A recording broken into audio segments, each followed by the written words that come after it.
Hello and welcome to episode 3 of Inside Islanders powered by Stake News. In this episode, we asked Des what his plans are for the next 2 years after he signed a contract extension with us till 2025.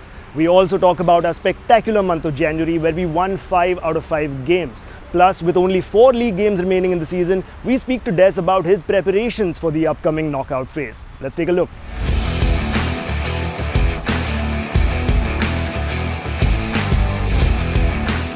Alright guys, good to have you back.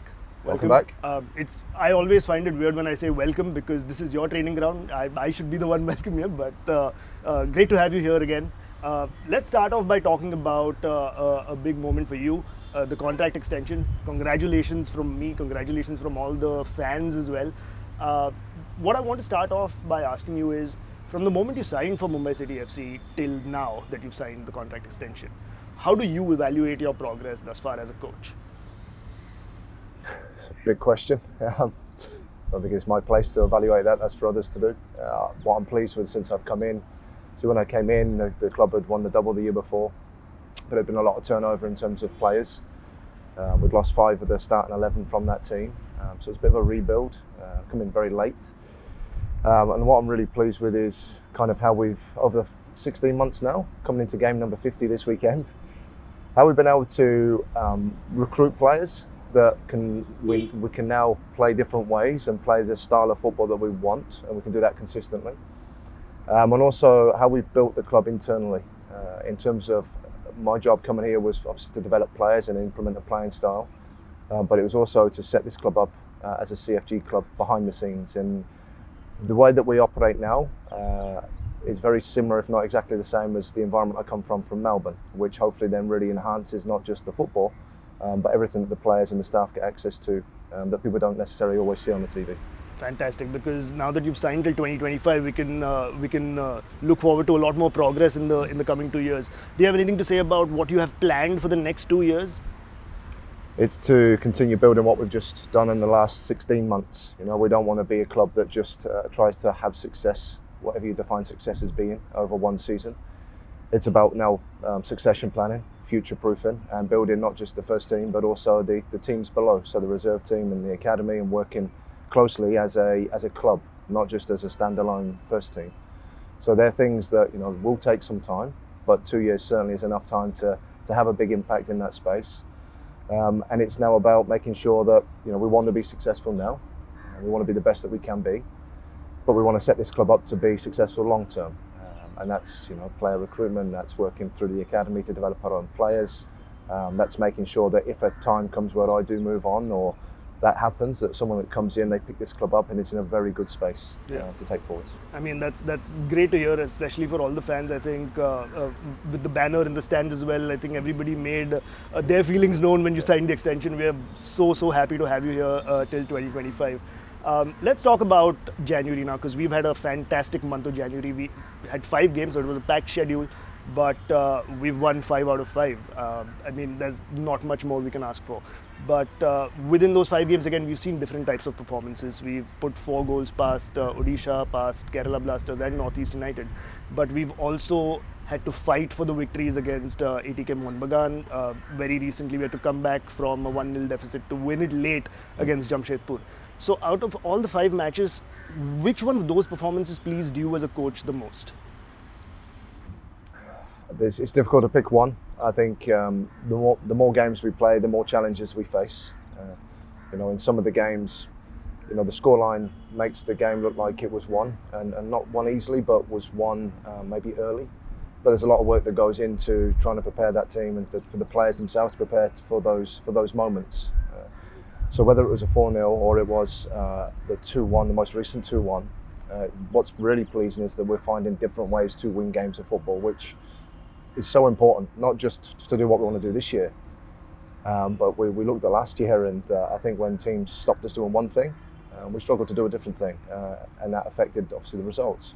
This year it's been about finding different ways to win games, regardless of whether you're 1 up or you're 1 down.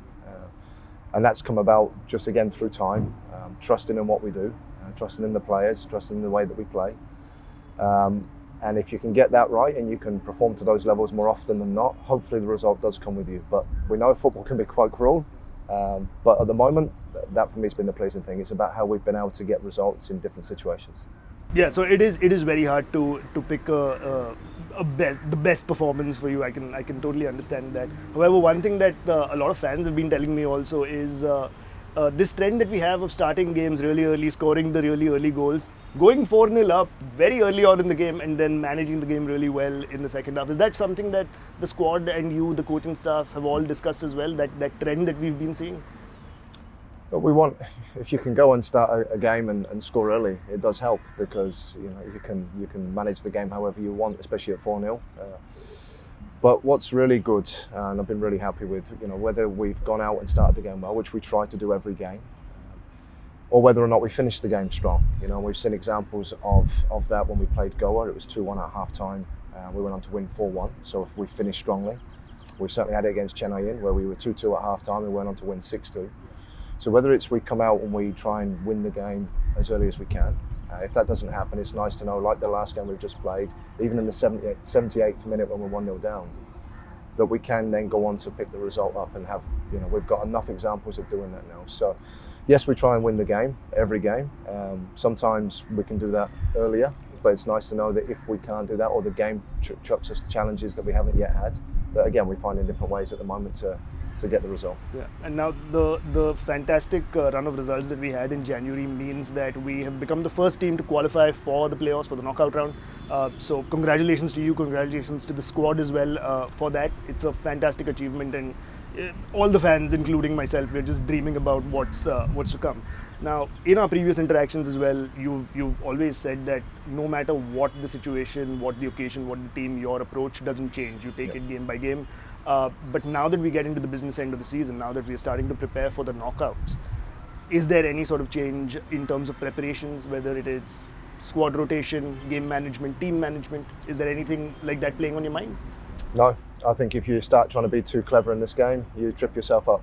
And the approach that we took to the last game, we fielded what I felt was our strongest team to get a result. We had 3 midfield players in Jahul, in Apulia and Greg, all on 3 yellow cards.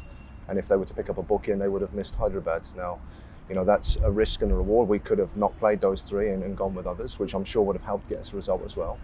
But you have to approach every game to try and firstly get the performance, which hopefully then brings the result. So we won't change anything. We still want to finish this season off strong. We haven't achieved anything yet.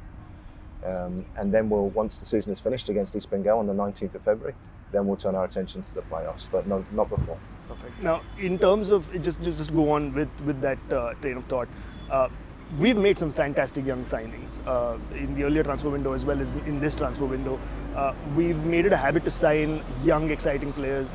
Ahan Prakash has signed, Gyamar Nikum has just signed, Halen Nongto has already signed for us, and now very recently Hardik Bhatt has also signed. All young players, all players with a lot of potential. How do you see these young players bed into the first team, and how have you what's their progress been like? Because the fans are dying to know. Yeah, and that's one of the reasons for staying here for another 2 years. It's an exciting. We've got the club, I think, to a stage now where we can, hopefully, people can see what we're trying to do on the first team level. But now it's about making sure that we firstly develop the best players, or the best young players. But they'll get opportunities here as well, and I think we've seen that. We played North East last week. In the last 20 minutes of the game, we only had 2 foreigners on the pitch. We actually had an all-Indian front line of Gurkha on the left. Ayush made his debut at 18 as a centre forward, and Vikram on the right-hand side. Asif has come on to make his debut in the last couple of games. And again, they're not given those opportunities as a token gesture. They're given them because of how they train.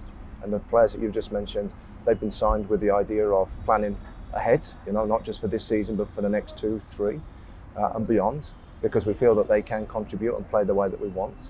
And they train with us every day. And if they train well, there's a lot of opportunity still in this season for them to get game time. And we've seen how important those young players, and I still class Vikram, and how important those young players can be in the games. Take his goal in the last game that ends up getting the 3 points. Awesome. Now I'm going to ask you a question which you may not want to answer, because it has to do with team management and tactics and coaching. Do you think as we lead up to the knockout phases, as we begin to prepare for them, do you think our new signings, the young ones, will get a chance to pull on the shirt and make their debuts, because the fans are dying to see them in action?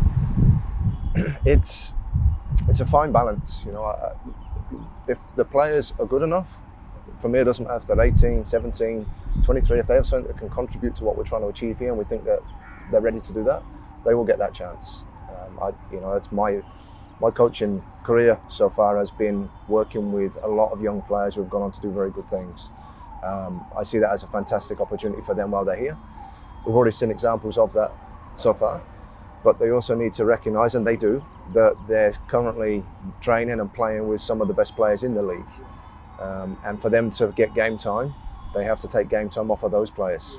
So there's a lot of development for them to have. But if they show that potential, and that's one thing, that the reason we've got them here, we then need to at some point trust them to go out onto the pitch. And when they go, it's up to them to show what they can do.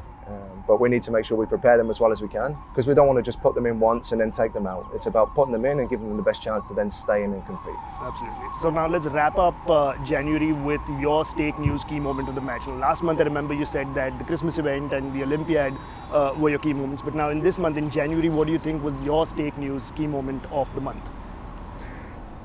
I think the last game. I think it was the manner in which we were able to secure the result. I look at our bench, and the impact that certainly the players that aren't starting have had when they've come on. So if we don't start and we don't get the result or the performance from the first moment of the game, how important that when we've made changes, how impactful that those players have been to allow us to go on and do that. The other part to that is when I watch back through the game from the TV, it's how close this group is and they are together.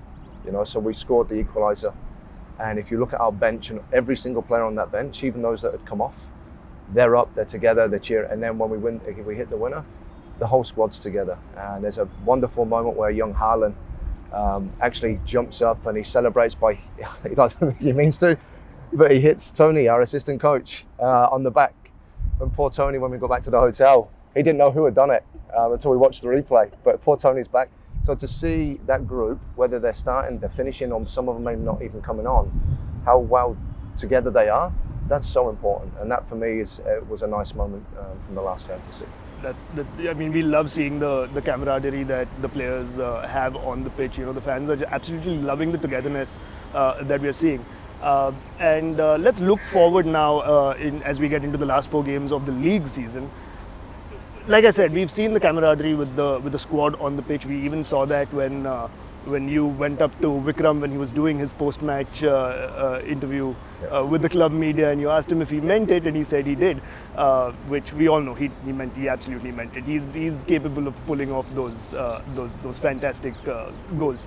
But apart from the squad, if I had to ask you to give a shout out to 3 people from the backroom team, or 3 processes that the club has that has enabled the squad and you as a coach as well to get this team to this position in the league, who would those 3 people be, or what would those 3 processes be? You can't name it to 3. You can't. Amogh just standing there staring at me. I think if you name 3, you miss out so many. What I will say is, what's really pleasing across our club, I talked about setting the club up in a way that replicates other clubs. So I've got Melbourne as the reference point. And what we found is you have good people who are good at what they do in key areas in the environment. And when I look across our club now, in our media department, we obviously have Amogh that heads it up, but you have C that's on the camera here that works with him, right? And there's others within that department. Can't name it, but the medical team headed up by Sandeep and his medical team that allow the players to be fit. We've obviously got my staff here, the technical team, with my assistant Mia and Tony and Ramos, the goalkeeper coach, Danny Deegan, strength and conditioning, heads up that. And I'm going to miss out so many, and that's without even speaking about Candid, the CEO, so the owners. It is one club, but those people and everyone that works to get the achievements onto here, we wouldn't be able to do anything near what we're able to do right now without the contribution of every single one of them. But the key thing is, they're good people that are very good at what they do, and it's the way that we then work together to try and get the best for the club, but also for the players. Fantastic. All right, let's wrap up this episode by asking you to give a message to our fans. Important last 4 games. It's been a great season so far, but you said it yourself earlier, we haven't won anything yet. So it's not a season that's finished. It's still very much on. What is your message to our Mumbai City FC fans as we get into the business end of the season? Come to the stadium, fill the stands, keep creating the same environment and the atmosphere that we've had in many of our home games. Thank you for the banner that was on show the other day as well. That was, from a personal note, that was very nice to see. But also from the team's point of view, to have that support behind us. You know, we're trying to do as much as we can to play good, attractive, exciting football that hopefully allows fans to celebrate. And it's something we're going to keep trying to push, not just now for the remainder of this season, but into playoffs and beyond for the next couple of years. So come and support, be part of it now, and help us grow. Awesome. Thank you so much, Des. Thank you. Thank you so much for this, for a great month, and we look forward to the next month. Thank you See very you. much. Cheers. Bye. See you.